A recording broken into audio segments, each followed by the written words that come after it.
Hello friends, ನಮ್ಮ super star Rajinikanth ಅವರಿಗೆ United Arab ಎಮಿರೇಟ್ಸ್ನಿಂದ golden visa ಕೊಟ್ಟಿದ್ದಾರೆ. 2 ದಿನಗಳಿಂದ ಕೊಟ್ಟಿದ್ದಾರೆ. ಈ ದುಬೈದ ಕಲ್ಚರ್ ಅಂಡ್ ಟೂರಿಸಂ ಡಿಪಾರ್ಟ್ಮೆಂಟ್ ಅವರು ನಮ್ಮ ರಜನಿಕಾಂತ್ ಅವರಿಗೆ ಈ ವೀಸಾ ಕೊಟ್ಟಿದ್ದಾರೆ. ಹಾಗಾದರೆ ಬನ್ನಿ ನೋಡ್ಕೊಂಡು ಬರೋಣ. ಈ ವೀಸಾ ಅಂದರೆ, ಗೋಲ್ಡನ್ ವೀಸಾ ಅಂದರೆ ಏನು, ಯಾವ ಥರ ಇರುತ್ತೆ, ಅದರ ಬೆನಿಫಿಟ್ಸ್ ಏನು, ಬೇರೆ ವೀಸಾಗಿಂತ ಇದು ಏನು ಡಿಫ್ರೆಂಟು, ಹೇಗೆ, ಯಾರು ಕೊಡ್ತಾರೆ ಅಂತ ನೋಡ್ಕೊಂಡು ಬರೋಣ. ಲಾಸ್ಟ್ ವೀಕು ನಮ್ಮ ಸೂಪರ್ ಸ್ಟಾರ್ ರಜನಿಕಾಂತ್ ಅವರು ದುಬೈಗೆ ಬಂದಿದ್ರು ಅನ್ಸುತ್ತೆ.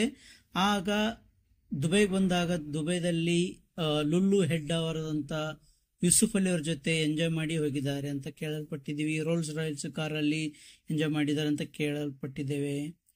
ಈ ವೀಸಾ ಹೇಗಿರುತ್ತೆ, ಯಾವ ಎಷ್ಟು ಟೈಪ್ ಇರುತ್ತೆ, ಎದಕ್ಕೆ ಹೋಗುತ್ತೆ ಅಂತ ನೋಡ್ಕೊಂಡು ಬರೋಣ. ನಾರ್ಮಲ್ ಆಗಿ ನಾವು ವೀಸಾಗೆ ಎದಕ್ಕೂ ಬೇರೆ ಕಂಟ್ರಿಗೆ ಒಂದು ಜಾಬು, ಒಂದು ಟೂರು, ಒಂದು ಹಾಸ್ಪಿಟಲ್ಲು ಅಥವಾ ಒಂದು ಸ್ಟಡಿ ಮಾಡೋಕ್ಕೆ ಬೇರೆ ದೇಶಕ್ಕೆ ಹೋಗ್ತೀವಿ. ಇನ್ನೊಂದೇನೆಂದರೆ ಕನೆಕ್ಟಿಂಗ್ ಫ್ಲೈಟ್ ಇದ್ದಾಗ ಆದ್ಮೇಲೆ ಟೈಮಲ್ಲಿ ಒಂದು ಕನೆಕ್ಟಿಂಗ್ ವೀಸಾ ಅಂತ ಸಿಗುತ್ತೆ, ಟ್ರಾನ್ಸಿಟ್ ವೀಸಾ ಅಂತ ಕೊಡ್ತಾರೆ. ಆಮೇಲೆ ಬೇರೆ ದೇಶಗಳಿಗೆ ಮೆಡಿಕಲಿಗೆ ಹೋಗ್ಬೇಕಾದ್ರೆ ಮೆಡಿಕಲ್ ವೀಸಾ ಅಂತ ಕೊಡ್ತಾರೆ. ಆ ಮೆಡಿಕಲ್ ವೀಸಾ ತಗೊಂಡು ಬೇರೆ ದೇಶಕ್ಕೆ ಮೆಡಿಕಲ್ ಚೆಕಪ್ಗೆ ಹೋಗ್ತಾರೆ. ಈ ತರ ಮೆಡಿಕಲ್ ವೀಸಾದಲ್ಲಿ ನಮ್ಮ ದೇಶಕ್ಕೆ ತುಂಬಾ ಜನ ಬರ್ತಾರೆ. ಪಾಕಿಸ್ತಾನ, ದುಬೈ, ಬೇರೆ ಬೇರೆ ದೇಶಗಳಿಂದ ನಮ್ಮ ದೇಶಕ್ಕೆ ತುಂಬಾ ಜನ ಬರ್ತಾರೆ. ಫ್ರೆಂಡ್ಸ್, ಹಾಗಾದ್ರೆ ನೋಡ್ಕೊಂಡು ಬರೋಣ ಟೈಪ್ಸ್ ಆಫ್ ವೀಸಾ ಅಂತೇಳಿ. Residence visa, patient visa, E visa, transit visa, business visa, tourist visa, retirement visa, student visa. Friends, ನಾವು ತುಂಬಾ ಜನ ಜಾಸ್ತಿ ಬೇರೆ ಕಂಟ್ರಿಗೆ ಹೋಗೋದು ಸ್ಟೂಡೆಂಟ್ ವೀಸಾದಲ್ಲಿ, ಇಲ್ಲ ಟೂರಿಸ್ಟ್ ವೀಸಾದಲ್ಲಿ, ಇಲ್ಲ ಬಿಸ್ನೆಸ್ ವೀಸಾದಲ್ಲಿ, ಇಲ್ಲ ಅಂದ್ರೆ ಎಂಪ್ಲಾಯ್ಮೆಂಟ್ ವೀಸಾ. ಸ್ಟೂಡೆಂಟ್ ವೀಸಾದಲ್ಲಿ ಎಷ್ಟು ವರ್ಷ ಇರುತ್ತೆ? 2 ಇಯರ್ಸ್ ಅಥವಾ 5 ಇಯರ್ಸ್ಗೆ ರಿನ್ಯೂವಲ್ ಆಗ್ತಾ ಇರುತ್ತೆ.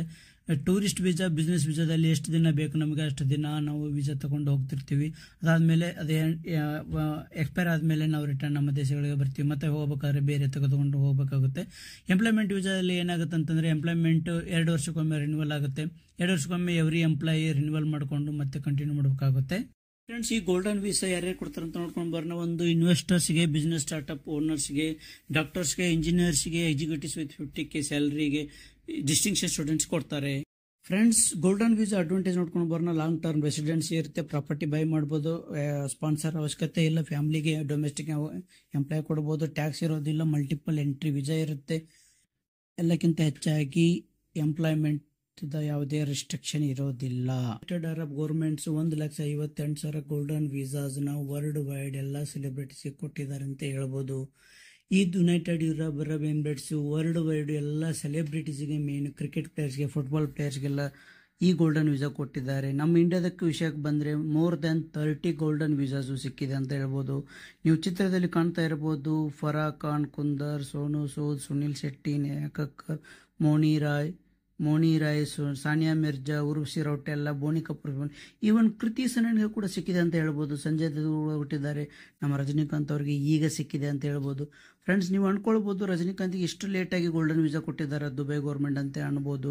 ಆದರೆ ಈ ಗೋಲ್ಡನ್ ವೀಸಾ ಸಿಗೋದು ಆನ್ಲೈನ್ ಅಪ್ಲಿಕೇಶನ್ ಹಾಕಬೇಕಾಗುತ್ತೆ. ಎಲಿಜಿಬಲ್ ಕ್ಯಾಂಡಿಡೇಟು ತಮ್ಮ ಎಲಿಜಿಬಲ್ ನೋಡಿಕೊಂಡು ಆನ್ಲೈನ್ ಅಪ್ಲಿಕೇಶನ್ ಹಾಕಬೇಕಾಗುತ್ತೆ. ಆಮೇಲೆ ಅವರು ರಿವ್ಯೂ ಮಾಡಿ ಅಪ್ರೂವ್ ಮಾಡ್ತಾರೆ. ಇದೇ ಕಾರಣಕ್ಕೆ ರಜನಿಕಾಂತ್ ಹಾಕದೇ ಇರ್ಬೋದು.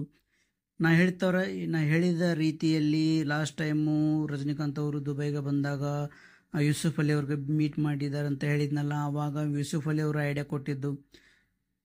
ಸೊ ರಜನಿಕಾಂತ್ ಅವರ ಪರವಾಗಿ ಯೂಸುಫ್ ಅಲಿ ಅವರೇ ಎಲ್ಲ ಈ ಆನ್ಲೈನ್ ಅಪ್ಲಿಕೇಶನ್ ಹಾಕಿ ಅವರೇ ಅಪ್ರೂವಲ್ ಪ್ರೊಸೆಸ್ ಎಲ್ಲ ಕಂಪ್ಲೀಟ್ ಮಾಡಿ ಅವರಿಗೆ ಈ ಗೋಲ್ಡನ್ ವೀಸಾ ಸಿಗೋದರಲ್ಲಿ ಸಫಲರಾಗಿದ್ದಾರೆ.